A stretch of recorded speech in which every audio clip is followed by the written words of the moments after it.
Hello, it's the Duhring Battalion radio show on London Hott Radio. Sorry for the mistake at the beginning of the show there. I just want to say that favorite song. Play it once again. Play it all night long.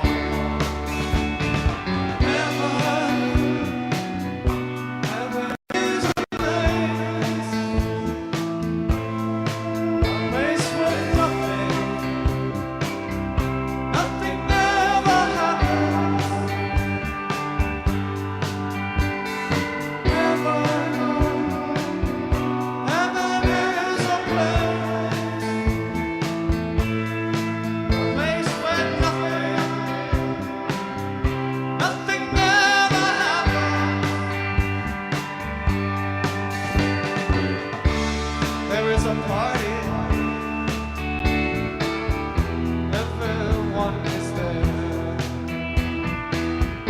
Everyone will leave at exactly the same time.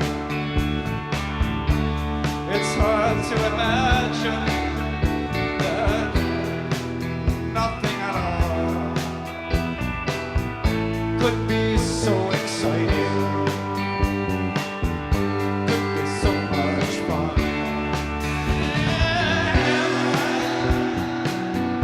Heaven is a place, a place where nothing ever happens.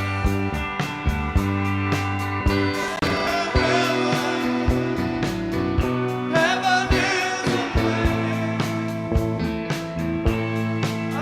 is a place where nothing ever happens. When this kiss is over, we'll start again. Will not be any different. Will be exactly the same. It's hard to imagine that nothing at all could be so exciting, could be this much fun. Heaven is a place where nothing ever happens. Heaven is a place where nothing ever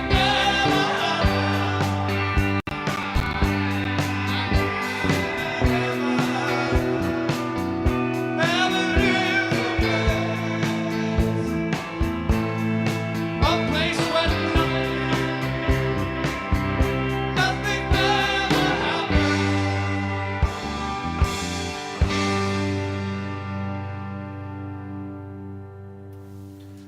okay, this is the Duhring Battalion radio show on London Hott Radio. We're going to be talking about. Sorry about that. Who let that one in? Okay, we're going to be talking about Bob Crow. We sadly lost this week, and we've got on the line Alex Gordon, the president of the RMT, who's going to be talking in a personal capacity about Bob and his experiences with Bob, and as a comrade and also as a friend. Are you there, Alex? Oh, hello there, Mr. Battalion. Yes. How's I the? have to just correct you. I'm not the president of the RMT. Oh, I'm a former president, though. Ah. However, my colleague Peter Pinkney is our president, so I wouldn't want to give any wrong impressions. definitely not. Definitely not. That's a really good point there, Alex. Sorry for introducing you in the wrong way like that. Well, all right. I'm just want to ask you. I was very shocked when I wasn't so surprised about Tony Benn, to be honest, because I had seen him in Chelsea and Westminster Hospital not so long ago, and he didn't look in the greatest shape. I was really surprised to get the news about Bob. I mean, you must have been completely taken aback, were you? Yes, we were. everyone who knew him has been just so shocked by this, because he was a embodiment of sort of a vibrant and dynamic man. He electrified everyone around him, and he just had this incredible energy, not just in his work rate, but his mind was so quick, and he was at the peak of his powers. He was only 52 years of age, which in this day and age is that's a young man still, with modern healthcare, there's no reason you can't continue to work and be very, very creative and dynamic, well into your 70s, and even some people remain active even older. Definitely. So it was a terrible, terrible shock because of the character and the dynamism of the man. And I think it's just taken everyone by complete surprise. There was no, as far as I'm aware, there was no sign of any ill health. No, I mean, everyone has niggles from time to time, of course. And But he was, a footballer. He went to the gym. He walked his beautiful dog, Castro, and he led a very active and healthy life. And it's just a terrible tragedy. yeah, I mean, you said that he'd never had any heart problems before, and this is not to my knowledge. No, he's had a very, very healthy. He's a sportsman. Yeah. He played football, although he'd had a slight problem with his knee in the last few months, I know. But he was playing five-a-side football just a few months ago. Yeah. For the RMT team. He played cricket every year with us. Yeah. When we had union cricket matches, he was the star bowler of the TUC General Council cricket team when they played the National Union of Journalists, or the Industrial Relations Correspondents, as I believe they used to be called, every year at the TUC conference. So, he was a very healthy, dynamic man.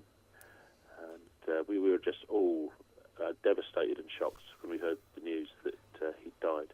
Yeah. And, I mean, the thing with Bob, which I've been so surprised about, is the way that all the obituaries and tributes to him have been so praiseworthy. Whereas when he was alive, he was made into a hate figure by the media, deliberately distorting everything and attacking him whenever they could. What do you think about all that, Alex? Yes, there's obviously a charge of rank hypocrisy which can be levelled at people like Boris Johnson, the Mayor of London, who came out with some weasel words after Bob's death. I think, in fact, Boris Johnson said that he made some praiseworthy comment and then qualified it by saying that he'd never seen eye to eye with Bob. And for many of us, there was a wry smile at that, because the reason he never saw eye to eye with him was that Boris Johnson was scared to get into a room and negotiate with that's Bob. right, yeah. I've never seen eye to eye with him because he deliberately avoided him. Absolutely. And I was somebody who was listening to the Nick Ferrari show as well when Boris Johnson was on, and Bob rang up saying he was Bob from Southend. Isn't that right? That's right. And he was able to actually pin him down then. And it was fantastic. Yes, I mean, he was that's typical of the man, that he would employ that kind of off-the-cuff tactic. I doubt very much whether he'd planned it very far in advance. He no doubt heard that Johnson was going to be on the Nick Ferrari show and decided he'd go straight in there, and he just had the aplomb and the confidence and the little bit of mischievousness to carry it off. Yeah. And I think that you can tell that Boris Johnson is no duff, I don't think, when it comes to dealing with the media and things like that. But that was a surprise attack. I think he didn't really know what to do with it, and it was. I mean, for all the listeners, I think it was just fantastic to hear that. Yeah. But Bob was a really good communicator, and I was surprised. Arwin Thomas, who's a really good tube driver, by the way. If you ever get on a train with Arwin driving, it's just fantastic. I just wish he'd be doing it a bit more, because he's working in the lost property at the moment. But I just think he was just a fantastic driver. Anyway, I'm getting off the point. But what he told me was that Bob Crow does excellent stand-up, and is that the case? Yeah, he was one of the funniest men of my acquaintance. He had a lightning humour and repartee, and also a whole set of routines, I suppose, really, that he could deploy. He was a man who collected these fantastic catchphrases, and of course, what he also did was he sometimes mangled the English language in a way that people just took people by surprise. Yeah. I mean, I remember in a meeting him speaking to me and referring to somebody that we were in dispute with, who we didn't think much of, as a bunch of paper-toothed tigers. Yeah. Which is a great image, actually. Yeah. A paper-toothed tiger. It's a sort of gumless, gormless carnivore that can't chew meat, and Yeah. That's a classic Bobism. Yeah. And some of his one-liners, are legendary. Really, when he was recently being savaged by the media for daring to take a foreign holiday, something that no working-class person should ever do, of course. Yeah. He came back with, what do you want me to do? Sit under a tree and read Karl Marx all day? Yeah. He had a... He does that anyway. He's doing that anyway. Yeah.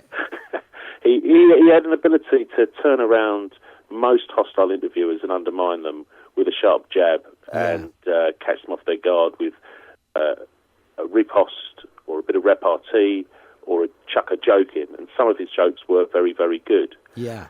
If any of your listeners want to see him in action, there's a YouTube video. I think you'll get it if you search on YouTube under Bob Crow at Bombardier Rally in Derby. Right. Where he makes a speech, and he actually adapts an old Woody Allen joke, and I know you'll appreciate this. Yeah.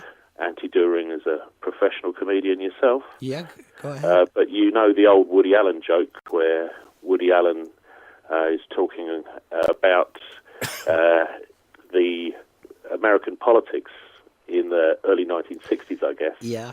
Under the Eisenhower presidency. Yeah. President Eisenhower was a Republican.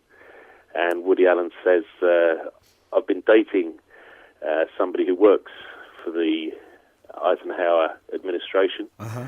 And for the last couple of years, I've been trying to do to her what Eisenhower's been doing to the country.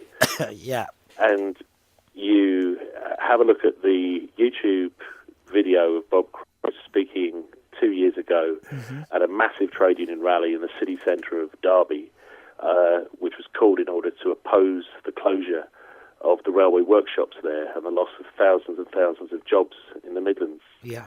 And he tells a story there about meeting with the local MP for Derby, the Labour MP, Jeff Hoon, the man who, in the end, put the death knell on the Derby workshops by allowing the work to be given away to a factory in Germany. And Bob tells us exactly the same Woody Allen joke, where he says, I met with Hoon. He told me he loved railways. He told me both his parents worked on the railways. He told me, in fact, he believed he was conceived in the railway workshops. And what he's trying to do to the people at Derby is exactly what his parents were doing in the railway workshops all those years ago. and his delivery is superb. Yeah. And what you notice, I think, if you see videos of Bob speaking, is he can switch between very, very funny humour and a really extraordinary pitch of emotion in just the click of an instant. Yeah. And I've seen people crying and laughing at Yeah. the same time Yeah. at meetings when he's really on song. Just had an incredible ability, and there was a certain tone of voice as well, which he found, which I think people weren't just moved by the performance, but they also were moved, I think, by the fact that they believed that what he was saying was real, Yeah. that he meant it, and that he was an authentic person. Yeah. And, that's, I think, why there's been such a huge outpouring of grief amongst a lot of working class people from not just the railway industry or from the industries where the RMT organises workers, but far, far beyond. We've had emails and letters and messages from Ireland, from the United States, from Cuba, Yeah. from the Caribbean, from South America, from Latin America, from Argentina, from Chile. We've had people from Iran, from Iraq, and Turkey, and the of the African transport trade unions was taking place the week, in fact, the day that Bob died in Algeria. Yeah. And as soon as they heard, there was a immediate. They all rose to their feet, and he was very, very. He was a very, very able communicator, and it's extraordinary how many people, many of whom didn't even speak English as a first language, felt that they understood what he was saying and had a real intense connection with the message of socialism and peace and in favour of working people everywhere that he based his appeal on. I think that's one thing that it shows his understanding of the need for internationalism, and in a similar way, in a couple of points that you said there, Alex. I met Arthur Scargill. I'm sure you've met him a couple of times, but one thing that I was struck with Arthur, he was with Ricky Tomlinson at the time, was how funny he was. Yep. He's a really funny guy. He was funnier than Ricky Tomlinson in that he could do. He was just talking to us, but he can do accents very well. And of course, like for Ricky Tomlinson, it's probably like a busman's holiday, so he doesn't really do the comedy. But Arthur is a very funny fella, and I'm really. It's a real shame that the British public have this very one-sided view of somebody, and it's not a real portrayal of what they're like at all. Yeah, I mean, the people like Arthur and Bob are exceptional, very unusual people who only come along once in a generation, and the media make it their business to absolutely monster them, so that their message doesn't get across to people, because people believe they're wearing devil's horns and they've got a tail. The fact is that everyone who met Bob, whether he was staring at them across a negotiating table, or whether he was speaking at a packed meeting, or whether he was speaking to his members and members of the public in the street, everyone realised that he was a very, very able and intelligent man who was quick-witted, but also very, very genuine and cared deeply about the people who he represented. Yeah.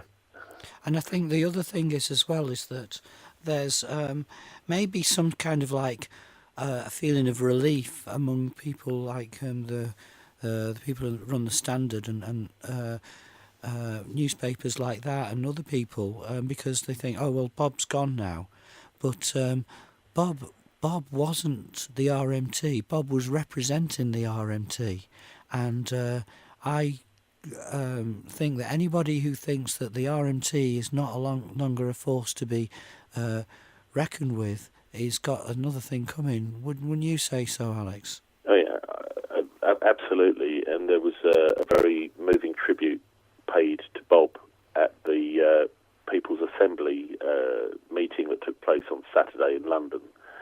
And that point was made specifically.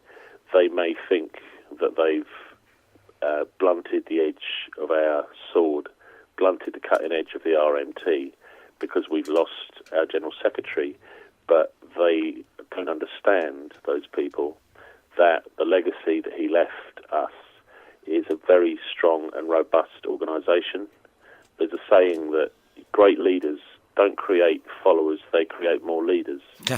Yeah. And he created more shop stewards, more highly trained, highly motivated trade union organisers.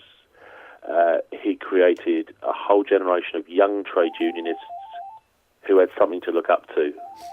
And they looked up to him as being a role model.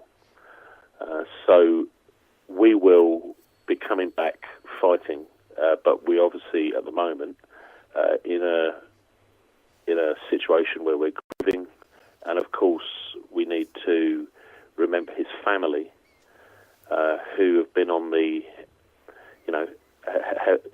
often get forgotten in all of this. The people who were closest to him, who he, loved most and who he lived with, have lost their husband, father, and they need to be allowed to pay their respects, to grieve, to lay him to rest. And then there will be a public memorial, an expression of commemoration for Bob Crow, which will be organised by the leadership of my union, the RT. When you know about that, Alex, do let us know, because we'd like to announce that We'll be sure to do on the that. programme as well. Anti-Duhring, it's no mystery to you, is it, Alex, that name? No, it's a pamphlet I seem to have read many years ago, but I can't claim to have picked it up recently. Yeah, well, it's great to have you on the show, Alex. I think we're going to we'll probably talk some more about this at another point in the future, but we'd just like to say thank you very much for coming on. Good stuff. Great. Speak to you soon. Keep up the good work. Thank you very much, Duhring Alex. Battalion. Alex Gordon there. Thank you, everybody. Okay, that was the first part of the show, which we wanted to do a tribute to the late Bob Crow, and that was Alex Gordon there that was speaking to us from the RMT. Let me just say that one thing, just getting off the subject of now, and I'll be going back onto our show shortly, but one thing that's been bothering me was I'm here with Nick Saunders, everybody. I just want to let you know, Nick Saunders, royal correspondent on the London Hott radio station, is actually in the studio, special guest with me today. Hello, Nick. Hi. How are you feeling today, Nick? I'm good. Great to have you. And I'll just, I was saying to Nick earlier, before I came here, I was a little bit late, which is why the show started late, because I was waiting for a bus, and I think that there is a lot of time in London when you are waiting around, and this next track that we've got was requested by Mary, who wrote into the show, and she said that all day yesterday she was waiting for the man to come and do her washing machine, and I think that that's one of the things that we can all relate to. We're often waiting around for the man to turn up for the to fix the plumbing, the man to come up and do the washing machine. Sometimes you're waiting in all day, aren't you, Nick? Quite right. Quite right. It's infuriating. And can I just say that one songwriter that's always appealed to me, who is able to write about urban life and how it really is for people, is a fella named Lou Reed. You know him, Nick? Yes, I do. Yeah, and this is about when you are actually stuck in, you're waiting for the man to come and do the washing machine, and you're waiting for the man to to come and fix the lock on the door. He's not turned up. You're standing in all day. Well, that is a real pain. And this is a song that Lou wrote about that. It took us a while to get here. Yeah, just like me. It's a song Who's about waiting. copping drugs in New York. I don't think it's about that. It's about waiting in for somebody. It's called "I'm Waiting for My Man."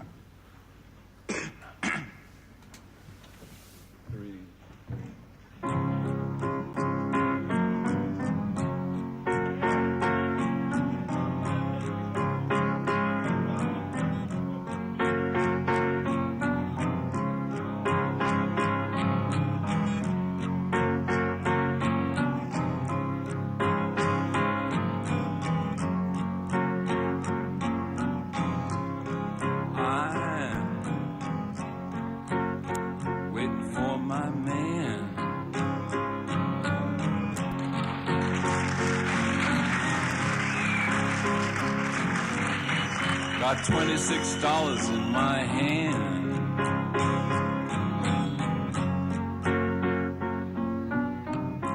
Up to Lexington, 125. Feeling sick and dirty, more dead than alive. Ooh, sweet mama, I'm waiting for my man.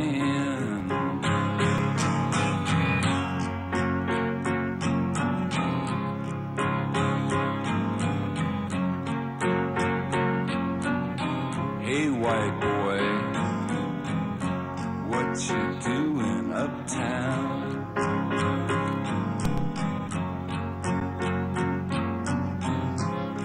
Hey, white boy, you chasing all women around?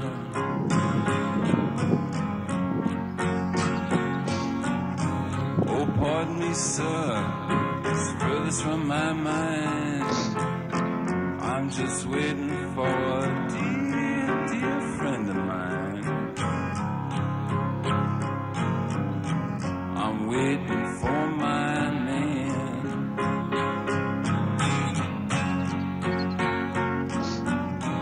Here he comes, he's all dressed in black.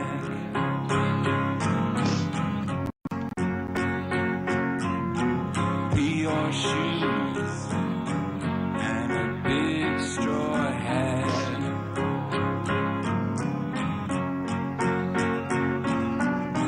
He's never early, he's always late. First thing you learn is that you always gotta wait. Ooh, baby, I'm waiting for my man. Hello, you're on the. You've tuned into the Duhring Battalion radio show on London Hot Radio. This is Lou Reed talking about what it's like when you've got to wait in all day for the man to turn up to do your kitchen, to do your washing machine, and he doesn't turn up. That's a real big problem. Okay, very nice start to the programme with Alex Gordon on there. Now, let me tell you a little bit about the show today, everybody. We've got Nick Saunders, a royal correspondent, in the studio with us. Hi, Nick. Hello. And it's a bit funny, really, a bit strange one here, because we did tell Nick that the programme was not going to be about the royal family this week. We did tell him that. The actual topic of the programme is corners, and it was basically through listeners writing into us. We had a choice between World War III and corners, and they chose corners. They didn't choose the royal family, Nick. But you've turned up all the same. I mean, and we're not going to turn you away. You're the station's correspondent, and we're very pleased to have you on the show. And he's going to be plugging his book, ladies and gentlemen. Well, I think he's going to want to talk to us a bit about it. But first, Nick, the programme is about corners. It's not about the royal family. We've got somebody who is very interested in corners. He's not. I don't know if he is interested in the royal family or not. I don't know if you're going to relate to this, but Matt, are you there? Hi there. Hi. Great to have you on the show, Matt. Great to be on the show. Great. And Matt, you were the topic is something that is very important for you. Yeah. Well, I think corners play a big part in our lives, really. You know, there's a lot of good things come from corners, like corner shops. Yeah. And the band Corner Shop. Corner Shop. Yeah. Yeah. Yeah. And also, if you're taking a corner at a football match, it can be quite important, can't it? Yeah. It can decide the who wins the game. And also, if you're waiting for someone and they're round the corner, then it's helpful, isn't it? Yeah, because it means they're very close. So And go on. I must say I'm not so keen on bends. Right. But it's like, it's not really a corner, is it? No. It's a bend. And, So how long have you been interested in corners, Matt? Roughly. I'd say most of my life. Most of your life. My father, when I was just a little boy, gave me a protractor. Right. And I kind of realised the importance of corners, and I've all my life taken photos of corners, like the corners of tables, the corners of doors, the corner of a room. Did your dad write a book on corners? Is that correct? Yes, it was called All Things Corner Shaped. Corner shaped. And yeah. Okay. I mean, we've got royal correspondent Nick Saunders in the studio with us. Nick, does Buckingham Palace have a lot of corners in it? A huge amount of corners. Right. In fact, it's 4, 5, 6 corners in every room. Right. Now, would you say corners are very important for the royal family? Yes. You would? Yes. Right. I mean, essential? Very essential. Okay, so we've established a common ground here. This is good. The show was supposed to be, it was either going to be corners or World War Three. The listeners chose corners, and now we're having a connection with our royal correspondent here. We've got some common ground. That's great, Nick. Very good. Very, very good. Matt, you're a fan of the show. You've listened to us before, I believe. yes, I'm a big fan of the show. I listen every week. Oh, great! That's great. Yeah. And anything in particular that you like about it? Well, you often play that band for me called The Air. I'm a big fan of theirs. You're a fan of The Air. Oh, wow. Yeah. Yeah. Well, I mean, there's not that many of those around at the moment. I mean, it's a shame that they don't. They sort of they don't feature on the radio as much as they should. I don't think. No, and funnily enough, I once went to see The Air back in the 90s, and they actually played in the corner of a room. Oh wow! So the dual connection there. Yeah. Right. So you've seen The Air. How many times have you seen The Air, Matt? Just twice. Twice. Yeah. Yeah. A memorable experience. Oh, very memorable. Okay. Look, Matt, I don't know if we've got any Air songs of The Air in the studio. If I can find one, is there one in particular that you'd like me to play? Yeah, I can't really remember the name of it myself now, but I think it's Bang on the Village. Right. Or I don't know. Something to do with villages. Right. Okay, it seems like it's not that great a song, Matt. You can't remember. Well. But was that it? Was that it? That bang then? Was that it? Sorry. Well, there was a noise then. I don't know if that was the song. But Matt, thanks very much. I think it's been a fascinating call, don't you, Nick? Brilliant. Brilliant call. Matt will hopefully we'll try and find that song. We're not sure what it is, but we'll try and find it. And thanks for calling the show. Thanks for having me. No problem. Thank you, no. Nice Bye. guy. Now, I was just wanting to say it's a fascinating subject, don't you think, Nick? Corners. Corners. Oh, everywhere. They're It's got everywhere. corners. And you found that it's related to your topic. Now, originally Yes, you were saying that you were concerned about the Queen, that you don't think that she's got enough money. That's one of the things No, you worry she about. hasn't. You know, she's struggling. She really is struggling, and She's struggling. She's Now, she's finding it very, very hard to make ends meet. Now, Nick, actually, and I know this sounds really, surprising to a lot of people, but Nick pointed out that he'd seen the Queen with the King. You call him, don't you? Yeah, the King. The king, of course. Yes. She was out with the King, and she was wearing the same dress that you've seen her in before, Yes. and that's a sign that she is actually struggling. Yes. And you would like us to allocate more money towards her. Far more money. Far more money. Yes. Well, Nick, we will be getting back to that. Now, I think that's quite a controversial subject, and I think that's something very interesting that the viewers will be interested in. But just going back to our subject earlier about waiting, one of the things that I find that's bad about when you're waiting is people who are pushing in all the time. And here's something that's related to that. And people always... there's always someone at the back who's a bit of a very pushy man. Do you often find that, Nick? Oh yes, yes. Everyone knows. Well, this is another song about waiting and people pushing.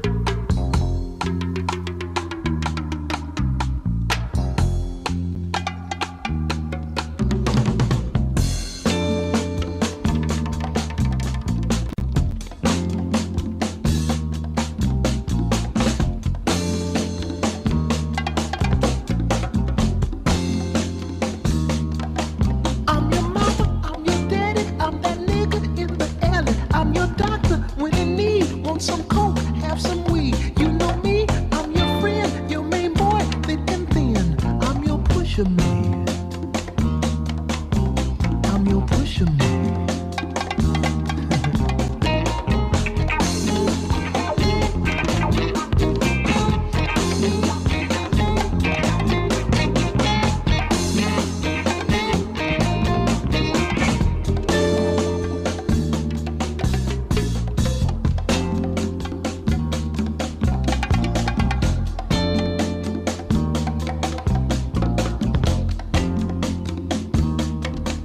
Ain't I clean, bad machine, super cool, super mean, feeling good for the man, super fly, here I stand, secret stash, heavy bread, baddest bitches in the bed. I'm your pusher man. I'm your pusher man. I'm your pusher man. Silent life of crime. A man of odd circumstance, a victim of ill demands. Feed me money for style, and I'll let you trip for a while. Insecure from the past, how long can a good thing last? Ooh, got to be mellow, y'all. Gotta get mellow now. Push it, man, get mellow, y'all.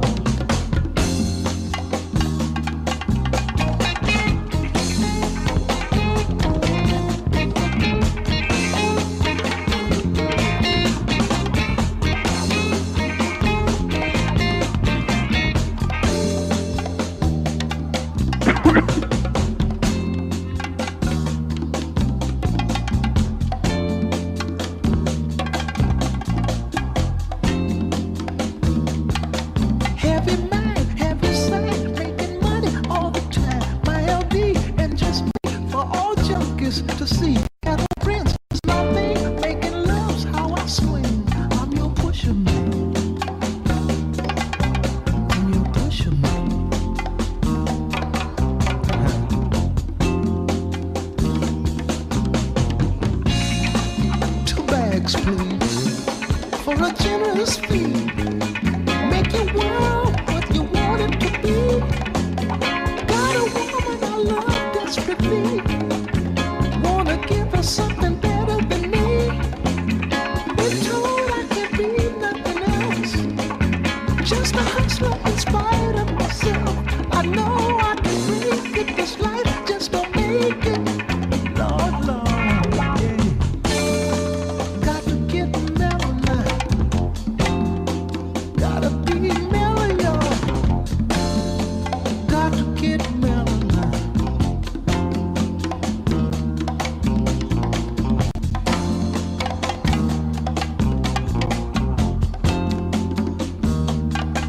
I'm your mama, I'm your daddy, I'm that nigga in the alley. I'm your doctor when you need, want some coke, have some weed. You know me, I'm your friend, your main boy, thick and thin. I'm your pusher man. I'm your pusher man.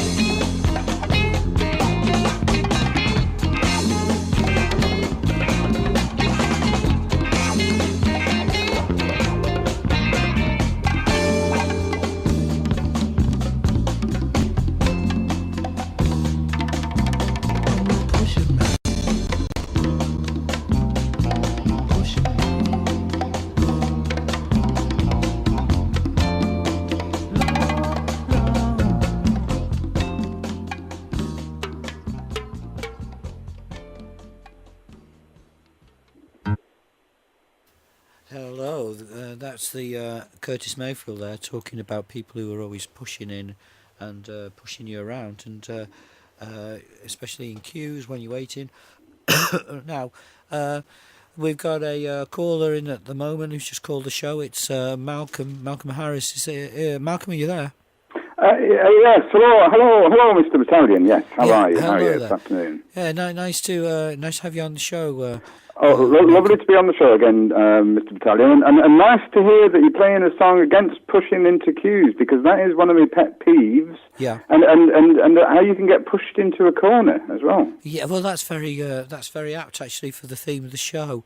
You're interested in corners, Malcolm? Well, indeed. You know, corners have been the cornerstone of my life for quite a long time. Yeah. And of course, corners do appear in a lot of different subject areas. Oh, really? Sport, geography, games, pop music. What about the Bible? And headgear. Headgear. Of course, well, headgear, hats. There's the very famous tricorn hat, which was very popular with pirates. Yeah. And with highwaymen, Long John Silver and Dick Turpin. Now, my father, my dad, did actually invent not the tricorn hat, but the quadricorn hat. Right. But everybody else said it was just a cardboard box. Right. But I thought it was a very, very interesting hat. And so, what, your father used to put a cardboard box over your head? Well, no, he wore a quadricorn hat. Right. The other people mistook for a cardboard box. He put you in the cardboard box, or he put his head in the cardboard box? No. He wore a quadricorn hat. Well, you say wore, but actually that's actually having a box put on your head. Well, that's what the doctors said. That's what the doctors said. Right. So that's what I would say, because I'm looking at the evidence, and the evidence is clearly that someone's got a box on their head. It's not. Well, it did go quite well with his paper suit.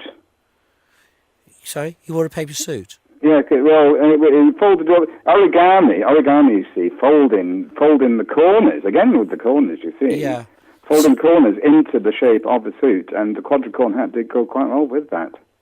Right, yeah. I mean, what's the purpose of it, though? Because, I mean, something like that is a fire hazard. So it's fashion, David, it's fashion. Fashion, well, I don't really call it fashionable. I mean, I don't really see, I mean, you're taking it to kind of like, did your father have any sort of many visits to the doctor? Well, I'll tell you what he was interested in. He was interested in the sport.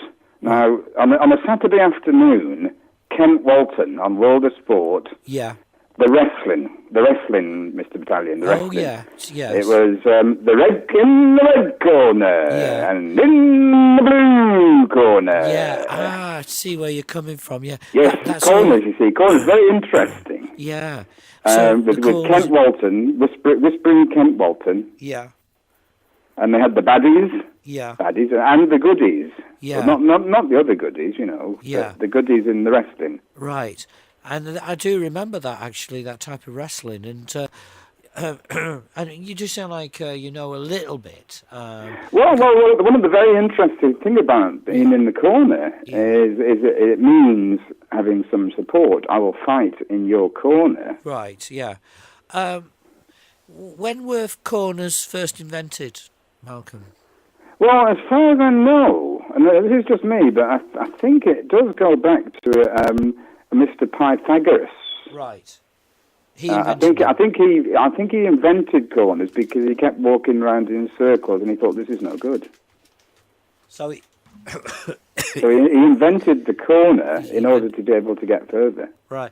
Actually, we've got our royal correspondent in the studio with us. And he's shaking his head quite a lot at some of those things that you've said. Think, Malcolm, I think you put across the idea of a corner as being such a simple thing, but it's not. It's so complicated. Really? Well, yes, I think you're right there, Mr. Saunders. Yes, sir. Nick's just said circles have corners. Well, I've heard the expression "square in the circle." Yeah. Yes. They're very small corners, very tiny corners, maybe. Very, very small, and there's lots of them. Yeah. Circles. Yes. There's lots of corners. I think Mr. Pythagoras would argue that since his invention, there's probably been as many, if not more, corners than circles. To be honest, to be frank. I beg to differ.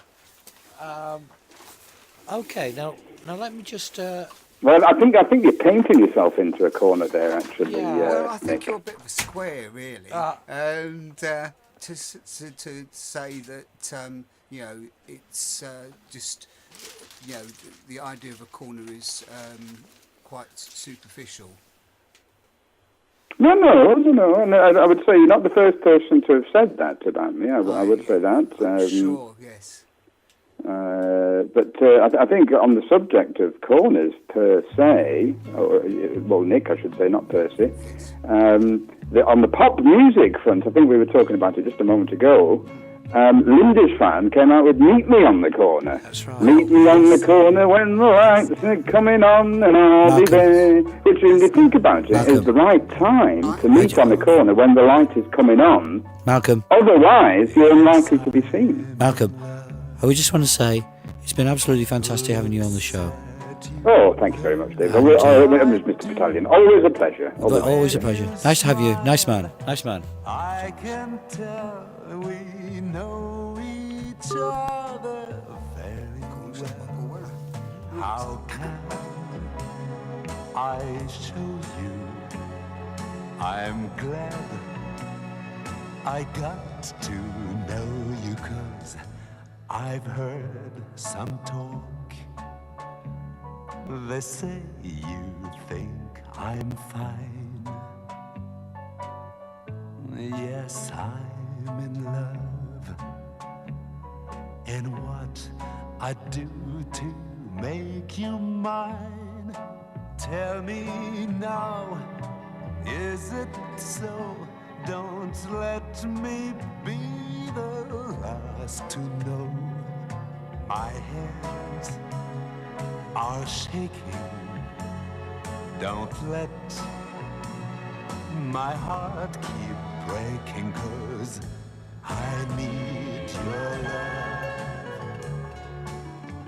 I want your love. Say you're in love with this guy. If not, I'll just die.